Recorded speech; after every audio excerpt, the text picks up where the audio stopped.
Faly miarabanao amin'ny anaran'i Jesosy Kristy Tompo ary manonona ny fiadanan'Andriamanitra ho aminao sy ho amin'ny ankohonanao na iza misy anao manaraka izao vavaka sy fampahirezana izao. Ampitiavana lehibe no izarako aminao izany afatra Andriamanitra izany ary amin'ity androany ity dia misy afatra manokana ho anao izay antsoina hoe zanak'Andriamanitra ianao izay nanaiky an'Andriamanitra ho Rainao. Ary alohan'ny andraisantsika izany dia manasanao hiaraka hivavaka isika. Raha tsara indrindra misaotra betsaka anao tokoa izay ny amin'ny alehibe ny fitiavanao anay ka hafahanay indray mifampahireto amin'ny alalan'ny teninao. Misaotra anao manokana ny amin'ny fahasoavana izay nomenao ka ahafahako mitondra izany afatra izany ho an'ny zanakao ka dia mangataka fanay masina mba niosotro mahery ane ho amiko mihainoa mba hitenenako sy hanabarako araka ny sitraponao.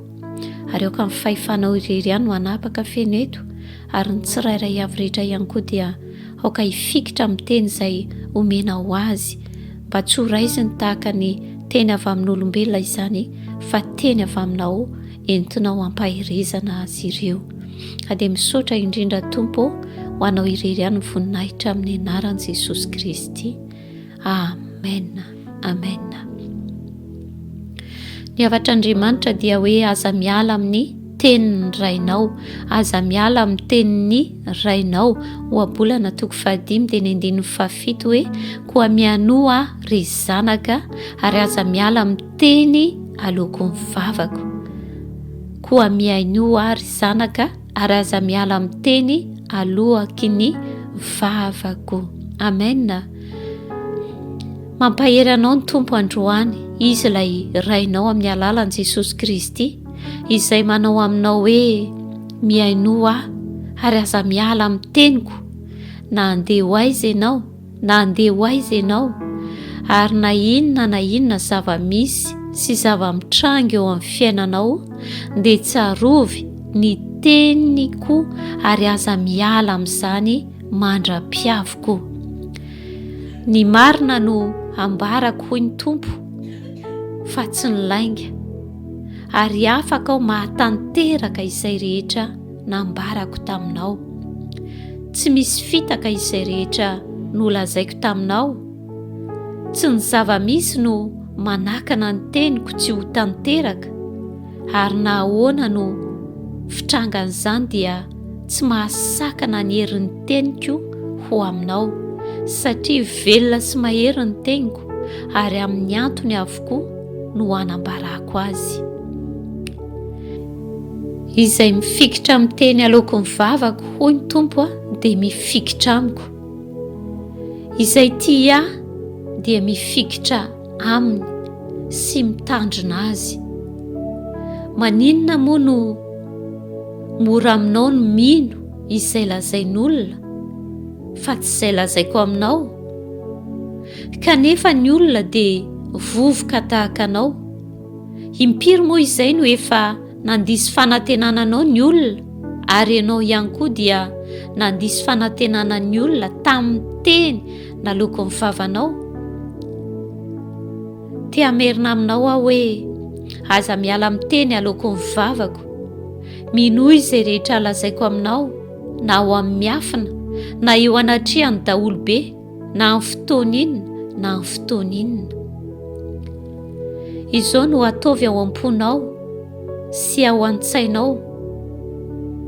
Izao Rainao amin'ny alalan'i Jesosy Kristy sady mpamorona anao dia mahay sy mahavita sy manatanteraka ny teny rehetra izay nataoko taminao, na mora na sarotra aminao aza ny hino izany ary na dia mihoatra ny fahalalanao sy ny fahatakaranao aza, izany no maha-Andriamanitra.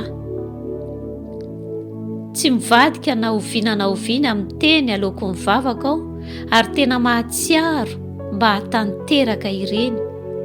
Saintsaino ane ireo nolazaiko tamin'ny mpanompoko kanefa no efaiko nataoko izany. Tsy olombelona aho ka handainga na zanak'olombelona ka hanenina. Moa efa nilaza aho na ny teny ka tsy nanefa izany ka tsy nanatanteraka izany, tsia fa ray mahatoky aho.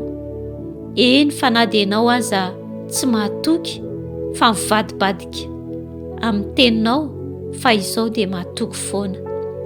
Tsarovy anaka ny teny rehetra nataoko taminao sy mbola olazaiko aminao, ary aza miala amin'izany.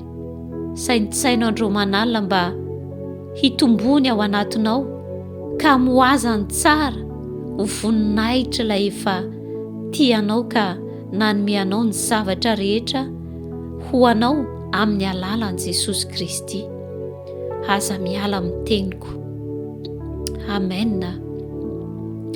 Izay ny tenin'Andriamanitra ho anao, ianao izay zanak'Andriamanitra, dia mino aho fa ho raisinao, raiketinao am-ponao tokoa izany, ary ho hitanao ny fanatanteran'Andriamanitra izany eo amin'ny fiainanao. Hiaraka hivavaka isika. Misotranao izay ray masina tsara indrindra fa tsara tokoa ianao. Hitanay sy tsapanay tokoa ny fitiavanao anay, ary mino izay ankehitriny fa afaka manatanteraka izay rehetra lazainao tokoa ianao. Anjaranay ny mino ka tsy miala amin'ny teninao. Soraty mba tsy ho adininay. Na inona zava-misy rehetra dia aoka hifikitra amin'izany teninao izany izahay, satria nohonay fa velona sy mahery ny teninao, ka nalevina ary izao rehetra izao ny teninao ianao dia tsy mba ho levina mandrakizay. Ny teny aloaky ny vavanao no aoka hameno anay ka dia ho feno fanantenana ny fanahinay. Misotranao izay ny amin'ny fampaherezana, ny famporisihana omenao anay anio, mba tsy halanay amin'ny teninao fa sarobidy mihoatra noho ny volamena sy ny volafotsy, mihoatra noho ny vatosoa rehetra izany teninao izany, ka aoka ho mamy fanahinay hatrany. Ampianaro hifikitra bebe kokoa amin'ny teninao izay fa tsy amin'ny tenin'olona, ary ampitoery mahatoky toanao hatramin'ny farany. Teraina mandrakizay anie ny anaranao masina, ianao ilay rainay, ary amin'ny anaran'i Jesosy Kristy ilay zanakao, ilay tokana, ilay mpamonjy anay no hanaovanay izany vavaka izany. Amen. Amen.